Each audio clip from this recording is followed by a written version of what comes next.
Happy Valentine day. అసలు ఈ Valentine day అంటే ఏంటి, ఆయన ఎవరో కొన్ని 2-3 మాటల్లో మనం తెలుసుకుందాం. వ్యాలంటైన్ అనేవాడు ఒకడు ఉండేవాడు. అయితే ఆ రోజుల్లో పరాయి దేశంలో మిలిటరీలోకి వెళ్ళాలనుకున్న యవనస్తులు అందరూ కూడా పెళ్లి చేసుకోకూడదని గవర్నమెంట్ రూల్ పెట్టింది. ఈ రూల్ ఏంటని యవనస్తులను ప్రోత్సహించి వ్యాలంటైన్ అనే ఆయన ఏం చేశాడంటే పెళ్లిళ్ళు చేసేవాడు. ఇలా చేస్తున్నారు గవర్నమెంట్కి వ్యతిరేకంగానే.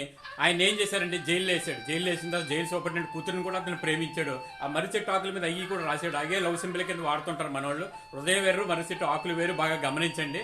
అయితే అతను ఎలా చేస్తున్నాడని గవర్నమెంట్కి వ్యతిరేకంగా అతను చంపేశారనమాట. చంపేసిన తర్వాత 1 year అయిన తర్వాత ఆ పూర్వీకుల పెద్దలో యవనస్తులు ఆలోచించి ఇతను ఏదో చేశాడని ఆ జైల్లోకి వెళ్ళి పరిశీలించిన తర్వాత అతని వివరాలన్నీ ఆకుల మీద రాసిన అన్ని దొరికినాయంట. ప్రేమిల కోసం మంచి కష్టపడ్డాడు, వాళ్ళని ప్రోత్సహించాడు.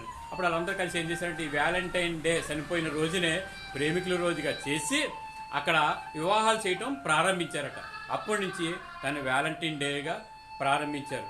లవర్స్ ప్రేమించుకుంటారు, భార్యాభర్తలు ప్రేమించుకుంటారు. కానీ ఎవరి ప్రేమ ఎలాగున్నా దేవుడి ప్రేమ మాత్రం గొప్పది. దేవుడి ప్రేమ నుంచి నిన్ను నన్ను కూడా ఎవరు విడదీయలేరు.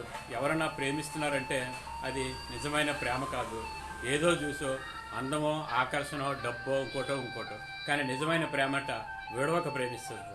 అది నిందన తాళ్తుంది, ఎప్పుడూ ప్రేమిస్తుంది, నీకోసం పాటుపడుతుంది. అదే నిజమైన వ్యాలంటైన్ డే.